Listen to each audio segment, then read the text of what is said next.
4 ज़िलक़ादा और बात करेंगे 5 मिनट के मदरसे में इस्लामी तारीख़ पर।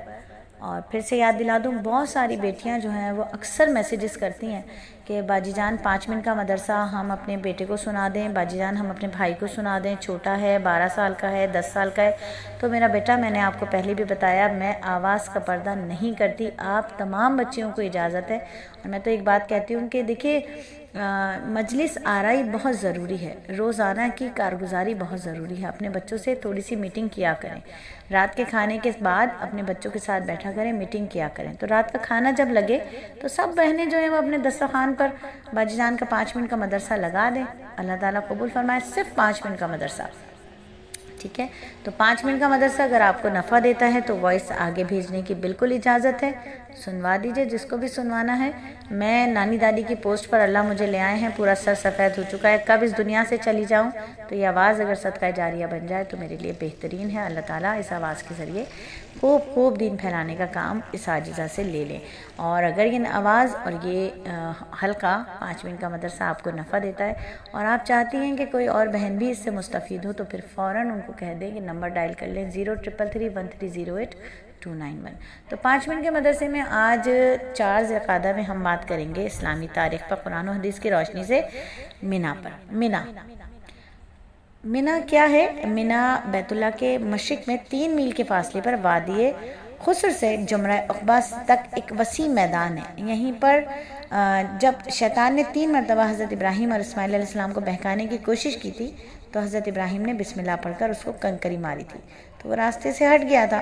और इसी यादगार में यहाँ पर जुमरा उक़बा, जुमरा वुस्ता और जुमरा ऊला के नाम से 3 सुतून बना दिए गए हैं। इन्हें जमरात पर हाजी लोग 10 से 12 ज़िलहज्जा तक कंकरियाँ मारकर सुन्नत इब्राहिमी की याद ताज़ा करते। और मिना से मुत्तसिल वादी क़स्र में हाजियों के क़याम करना ममनू है, क्योंकि इस जगह पर अब्राहा नामी बादशाह और उसकी फ़ौज को अल्लाह के हुक्म से अबाबील परिंदों ने कंकरियों के ज़रिए हलाक कर दिया था। अल्लाह ताला ने अपने घर की हिफाजत फरमाई। तो मिना पहुँचेंगे हुज्जाज इकराम 8 ज़िलहज्जा को। अपने होटलों से निकलेंगे और मिना की तरफ सफ़र बांधेंगे, एहराम बांधेंगे हज का, और मिना के खैमों में जाएंगे और वहाँ रुकेंगे। बहुत ही हसीन याद, जब हज की बात हो रही है तो हमें भी अपना हज याद आ रहा है कि किस तरह हम बैतुल्लाह के लिए दीवाना वार भाग रहे थे। कभी मिना, और मिना से अरफात, अरफात से मुज़दलिफ़ा, मुज़दलिफ़ा से फिर जमरात, जमरात से मिना और मिना से फिर मक्का।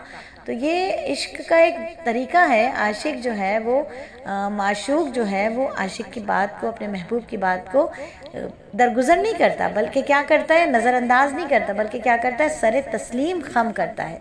जहाँ हुक्म आया ऐसे करना है, जहाँ हुक्म आया इस जगह से निकल के उस जगह पहुँचो, फ़ौरन पहुँचना है। हुक्म आया मगरिब से पहले मुज़दलिफ़ा पहुँच जाओ, फ़ौरन पहुँचना है। हुक्म आया मगरिब और इशा को मिलाकर पढ़ो, फ़ौरन ऐसे ही करना है। तो बहुत ही हसीन यादें जुड़ी हुई हैं। तो इंशाल्लाह उन यादों को भी गाहे बगाहे आपके साथ शेयर करेंगे।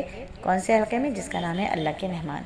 और बात करें नबी सल्लल्लाहु अलैहि वसल्लम के मौजज़े की, कि पैर का ज़ख़म अच्छा हो गया था। किसका?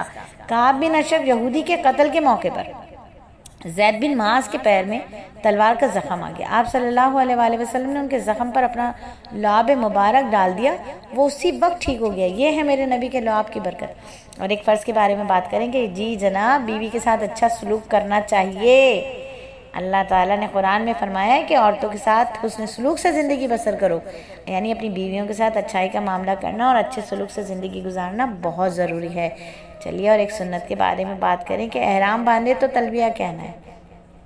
तलबिया क्या?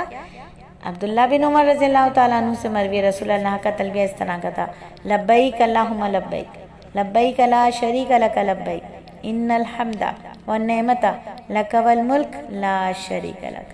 अल्लाह मैं हाजिर हूँ, अल्लाह मैं हाजिर हूँ, तेरा कोई शरीक नहीं है, मैं हाजिर हूँ।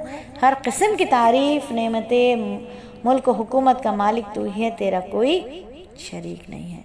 अल्लाह मैं हाजिर हूँ। हम जिस्मानी तौर पर यहाँ बैठे हैं, कोई बईद नहीं कि अल्लाह की कुदरत इतनी बड़ी है कि अल्लाह रब्बुल इज़्ज़त हमें भी बुला ले, अल्लाह रब्बुल इज़्ज़त हमें भी बुला ले। मुल्क उसका, बादशाहत उसकी, हुक्म उसका, उज़ुन उसका, अल्लाह हमें भी बुला ले।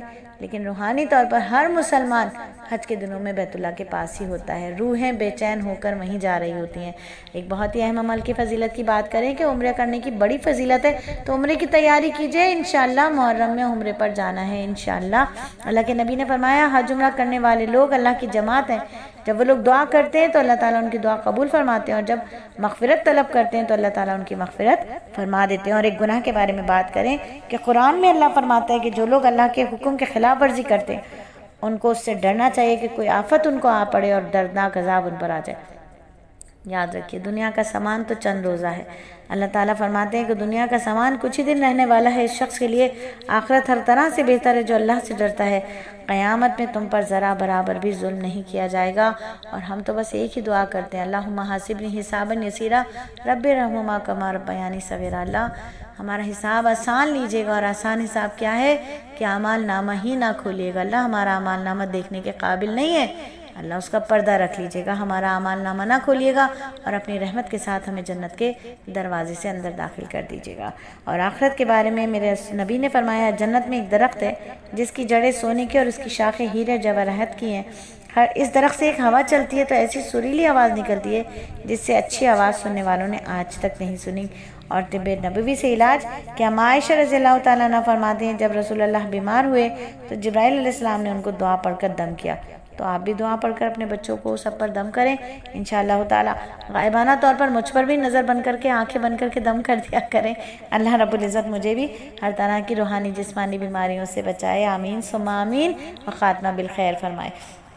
और मेरे नबी नसीहत फरमाते हैं कि जो आदमी तुमसे अल्लाह का वास्ता देकर पनाह मांगे उसे पनाह दे दो, और जो आदमी तुमसे अल्लाह का वास्ता देकर सवाल करे उसे दे दो, और जो शख्स तुम्हारे साथ कोई भलाई करे तो तुम उसका बदला दो, लेकिन अगर उसका बदला देने के लिए कोई चीज़ ना पाओ तो उसके लिए दुआ ही करो, यहाँ तक कि तुमको इत्मीनान हो जाए कि तुमने उसका बदला दे दिया।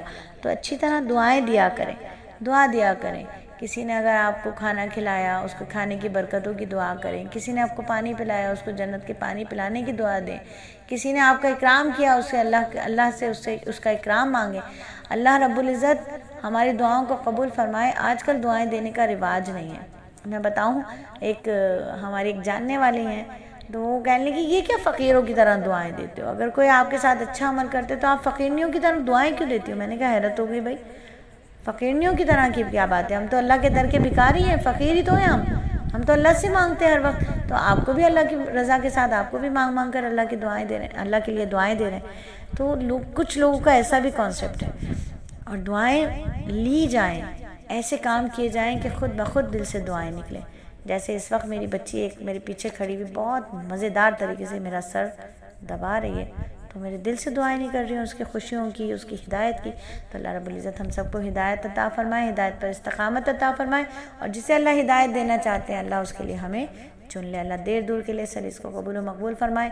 फ़र्श से अर्श तक, मशरिक़ से मगरिब तक, शुमाल से जुनूब तक की वसअत खैर बरकत नूर नाजिल फरमाए और कबूलियत अता फरमाए। आमीन सुम्मा आमीन।